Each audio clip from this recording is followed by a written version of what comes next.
Chers amis, je suis heureuse de vous accueillir dans ce nouveau Sabbat délices. Nous vous remercions de votre fidélité à notre chaîne Espérance TV. Pour débuter, je vous invite à adopter une attitude révérencieuse alors que nous prions ensemble. Père éternel, je te remercie pour la semaine que tu nous as permis de passer. Aide-nous à être attentifs aux enseignements que tu auras pour nous dans ce Sabbat délices. Ce sont les grâces que je te demande au nom de Jésus et pour ta gloire éternelle. Amen.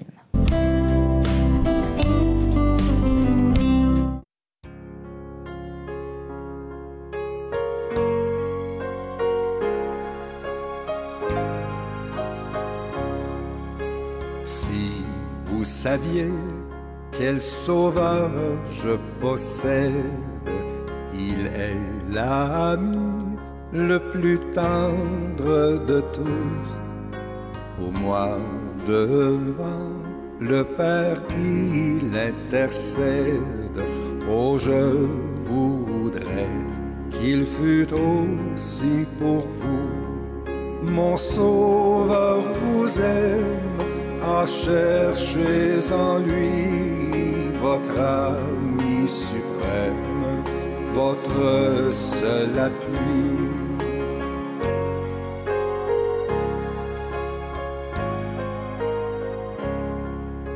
Si vous saviez la paix douce et profonde que le Sauveur en mon âme apporta, pour cette paix que peut donner le monde, elle jaillit pour vous de Golgotha.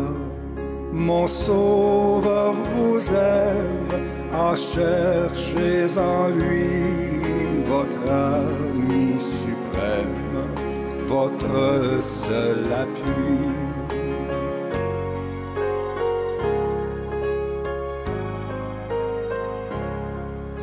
Si vous saviez quelle douce espérance le Dieu de paix fait rayonner des cieux, combien sa voix sait calmer la souffrance et son regard rendre le cœur joyeux.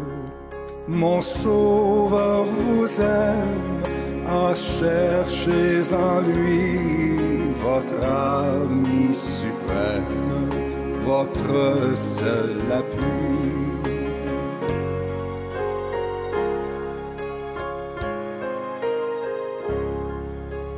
Quand vous saurez combien Jésus vous aime, quand vous saurez combien son joug est doux, ne gardez pas ce trésor pour vous-même, mais avec moi, dites autour de vous, mon Sauveur vous aime, à chercher en lui votre ami suprême, votre seul appui.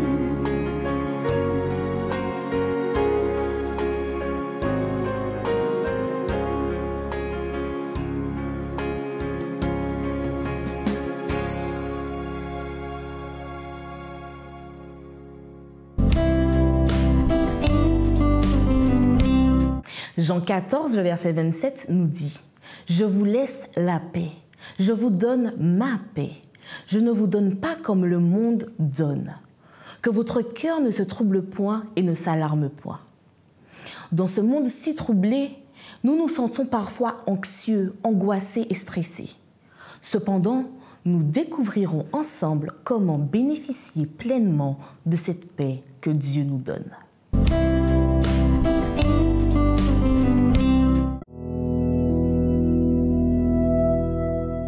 Psaume 91. Celui qui demeure sous l'abri du Très-Haut repose à l'ombre du Tout-Puissant. Je dis à l'Éternel, mon refuge et ma forteresse, mon Dieu en qui je me confie. car c'est lui qui te délivre du filet de l'oiseleur, de la peste et de ses ravages. Il te couvrira de ses plumes, et tu trouveras un refuge sous ses ailes. Sa fidélité est un bouclier et une cuirasse. Tu ne craindras ni les terreurs de la nuit, ni la flèche qui vole de jour, ni la peste qui marche dans les ténèbres, ni la contagion qui frappe en plein midi. Que 1000 tombent à ton côté et 10 000 à ta droite, tu ne seras pas atteint. De tes yeux seulement tu regarderas, et tu verras la rétribution des méchants. Car tu es mon refuge, ô Éternel. Tu fais du Très-Haut ta retraite. Aucun malheur ne t'arrivera, aucun fléau n'approchera de ta tente. Car il ordonnera à ses anges de te garder dans toutes tes voies. Ils te porteront sur les mains, de peur que ton pied ne heurte contre une pierre. Tu marcheras sur le lion et sur l'aspic, tu fouleras le lionceau et le dragon. Puisqu'il m'aime, je le délivrerai, je le protégerai, puisqu'il connaît mon nom. Il m'invoquera, et je lui répondrai. Je serai avec lui dans la détresse, je le délivrerai et je le glorifierai.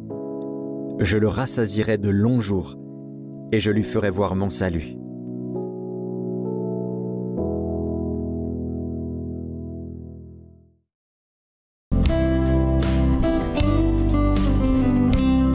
Selon le dictionnaire, la paix est un concept qui désigne un état de calme ou de tranquillité, ainsi que l'absence de perturbations, de troubles, de guerres et de conflits. Bien évidemment, vivre en paix dans ce monde de péché pourrait sembler être une utopie. Cependant, notre Dieu nous dit qu'il nous laisse sa paix et qu'il ne nous la donne pas comme le monde nous la donne. En effet, le monde ne nous offre pas la véritable paix. Il nous donne une paix de courte durée, tandis que notre Créateur nous donne une plénitude complète. Cette paix est à la portée de tous et pour cela, nous n'avons qu'une seule chose à faire pour nous saisir de cette paix: faire confiance à Dieu. En effet, nous devons accepter que Dieu est au contrôle de notre vie et que tout ce qui nous arrive est sous son contrôle. Parfois, nous pouvons ne pas comprendre et être stressés et anxieux, mais Dieu nous dit que votre cœur ne se trouble point. La phrase « ne crains point » est répétée 365 fois dans la Bible, car notre Dieu savait que nous aurions besoin d'être rassurés dans ce monde anxiogène. Alors, chers amis, dans ce sabbat délice, je nous invite à faire pleinement confiance à Dieu, notre Créateur, celui qui nous a créés afin que nous demeurions en paix malgré les difficultés, car il nous dit « Je connais les projets que j'ai formés sur vous, des projets de paix et non de malheur, afin de vous donner un avenir et de l'espérance. » Jérémie 29, le verset 11.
partager, toucher les âmes peinées, qui nous écoutent chanter.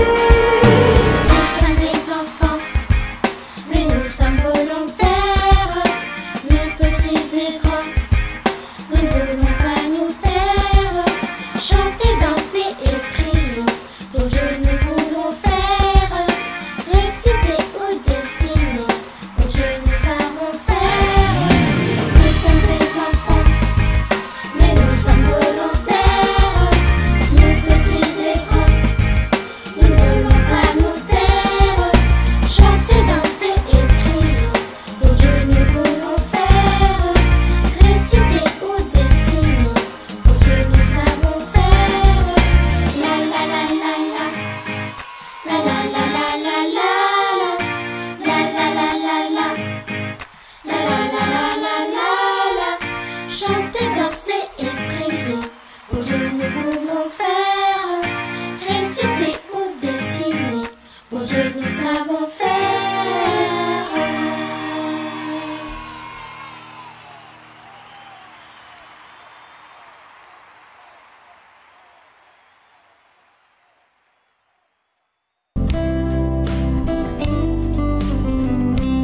Bien-aimé en Jésus-Christ, c'est avec une joie immense que je te retrouve dans le cadre de ce Saint Sabbat pour méditer sur la parole de notre Seigneur. Aujourd'hui, nous allons nous arrêter à l'histoire de la résurrection de Lazare de Béthanie, et en particulier sur un ordre que Jésus va donner à cette occasion. Et cet ordre, c'est ôter la pierre. Et nous verrons que cet ordre-là n'a rien d'anodin pour nous aujourd'hui, pour toi aujourd'hui qui me regardes. Car peut-être que toi qui m'écoutes en ce moment et qui me regardes, tu as une pierre à enlever, tu as une barrière qui t'empêche de voir pleinement la gloire de Dieu. Et Jésus a demandé à ceux qui étaient présents devant le tombeau de Lazare d'enlever la pierre, même s'il aurait pu le faire lui-même.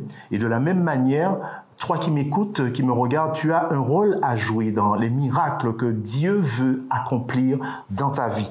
Le passage en question se trouve dans Jean 11, à partir du verset, on va dire à partir du verset 32, où vous pouvez lire toute l'histoire qui se trouve au chapitre 11 de Jean. Je vous invite, avant que nous ne commencions à prier, inclinons la tête. Notre Dieu, notre bon Père, nous te remercions pour ce privilège que tu nous accordes d'être en vie. Nous te louons, nous exaltons ton nom et nous te remercions pour ta parole que tu nous as donnée comme un guide pour que nous puissions avoir des balises sur notre route. Puisses-tu nous donner la force de son esprit afin que ce que nous allons découvrir dans ta parole puisse nous servir pour notre vie de manière pratique de tous les jours. Nous te prions au nom de ton Fils et pour ta seule gloire. Amen. Nous allons ouvrir nos Bibles dans Ésaïe 59, le verset 2. Ésaïe 59, le verset 2, pour commencer. Et dans ce passage, nous lisons ceci. « Mais ce sont vos crimes qui mettent une séparation entre vous et votre Dieu. Ce sont vos péchés qui vous cachent sa face et l'empêchent de vous écouter. » J'ai évoqué en introduction des pierres dans nos vies. Ces pierres dans nos vies peuvent être nos excuses, nos raisonnements, notre manque de foi ou nos péchés cachés, comme nous le dit ce texte du prophète Ésaïe. Et ces pierres-là, elles obstruent notre relation avec Dieu et empêchent la manifestation de sa puissance. Et comme Lazare dans son tombeau, nos âmes peuvent sentir mauvais à cause de ces obstructions. Mais Jésus nous appelle à ôter ces pierres pour que nous puissions voir sa gloire. Alors il y a un appel à l'action. Jésus nous dit dans le passage de Jean 11 d'enlever cette pierre, ôter la pierre. Marthe, la sœur du mort, lui dit dans Jean 11, le verset 39, « Seigneur, il sent déjà car il y a 4 jours qu'il est là. » Et Jésus lui dit, « Ne t'ai-je pas dit que si tu crois, tu verras la gloire de Dieu ?» Alors, si tu veux voir la gloire de Dieu dans ta vie, mon ami, ôte la pierre. Et cela demande un effort de ta part. Souviens-toi que Jésus ne fera pas à ta place ce que tu dois faire. Chacun a sa part à jouer. Comme Marthe et les autres, tu peux avoir des doutes et des excuses, mais Jésus t'invite à faire un acte de foi. Enlève cette pierre qui t'empêche de vivre pleinement. Tu dois pouvoir participer au miracle. Lorsque tu ôtes la pierre, eh bien, qu'est-ce qui se passe? Tu permets à la parole de Jésus de pénétrer dans les zones de ta vie qui sont mortes.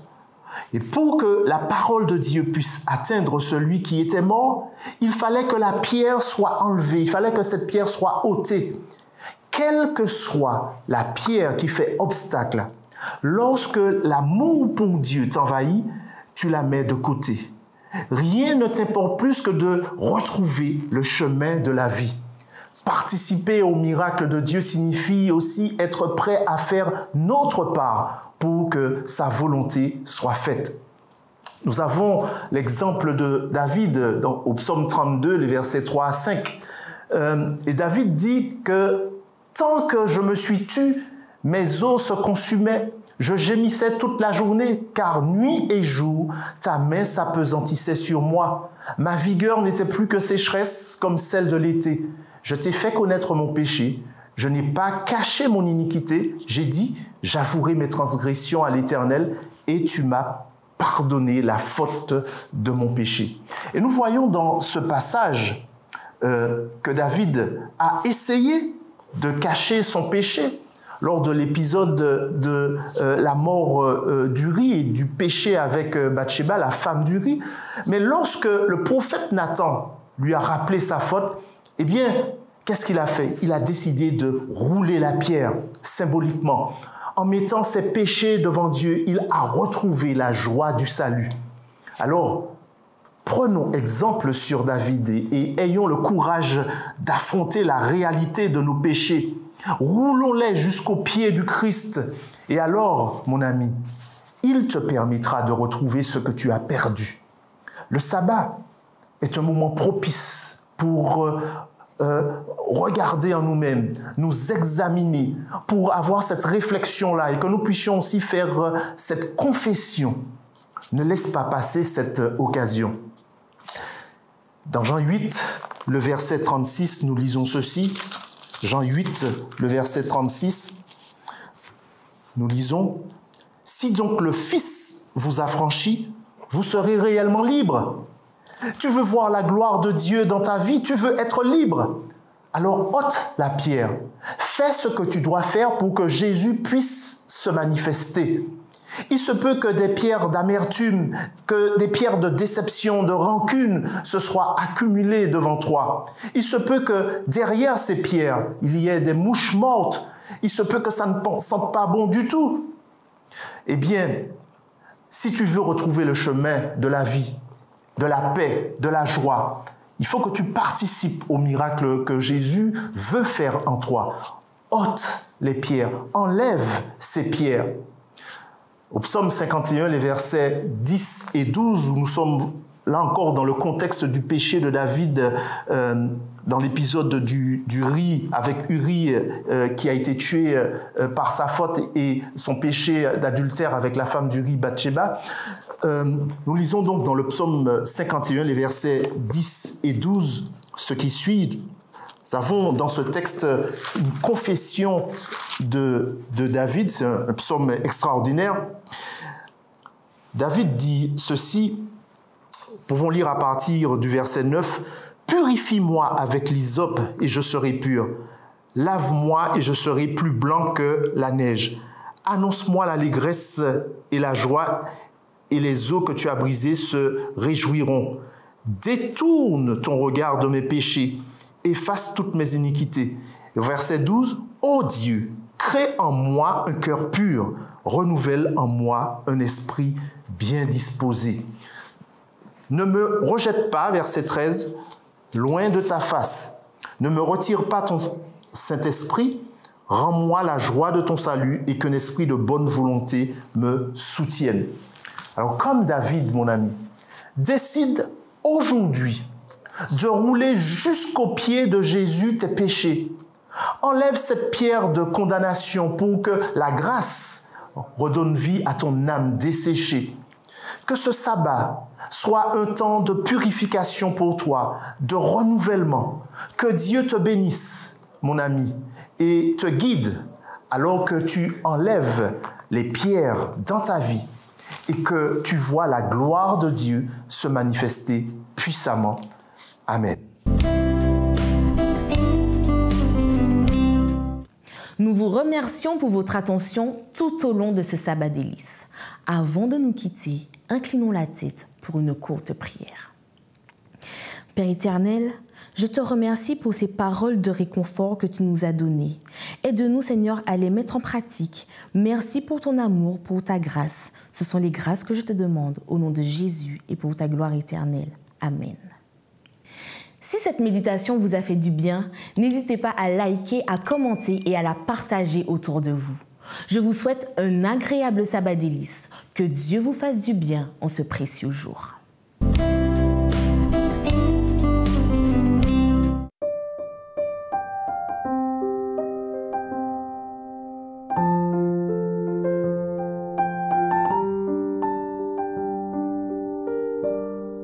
Tiens ma lampe allumée, la flamme est si fragile. Ce soir je viens mendier ton pain, ton eau, ton huile. Tiens ma lampe allumée jusqu'à ton domicile. Toi seul peux me guider. Allume dans mon cœur quelque chose de vrai, quelque chose de toi, que rien ne puisse éteindre, ni l'échec, ni la peur, ni le poids des années, et que puisse mon pas chercher à te rejoindre. Tiens ma lampe allumée, la flamme est si fragile. Ce soir je viens mendier ton pain, ton eau, ton huile. Tiens ma lampe allumée jusqu'à ton domicile. Toi seul peux me guider. Allume dans mes yeux quelque chose de pur, quelque chose de toi, que rien ne puisse éteindre, ni le poids du présent, ni l'avenir peu sûr, et que dans mon regard ta clarté vienne poindre. Tiens ma lampe allumée, la flamme est si fragile. Ce soir je viens mendier ton pain, ton eau, ton huile. Tiens ma lampe allumée jusqu'à ton domicile. Toi seul peux me guider. Allume dans mes mains quelque chose de doux, quelque chose de toi, que rien ne puisse éteindre, de petit, de discret, de brûlant, d'un peu fou, et que puissent mes bras savoir encore étreindre. Tiens ma lampe allumée, la flamme est si fragile. Ce soir je viens mendier ton pain, ton eau, ton huile. Tiens ma lampe allumée jusqu'à ton domicile. Toi seul peux me guider. Allume dans ma vie quelque chose de beau, quelque chose de toi, que rien ne puisse éteindre, avec un goût d'amour et des rêves nouveaux, que puisse mon chemin parvenir à t'atteindre. Tiens ma lampe allumée, la flamme est si fragile. Ce soir je viens mendier ton pain, ton eau, ton huile. Tiens ma lampe allumée jusqu'à ton domicile. Toi seul peux me guider.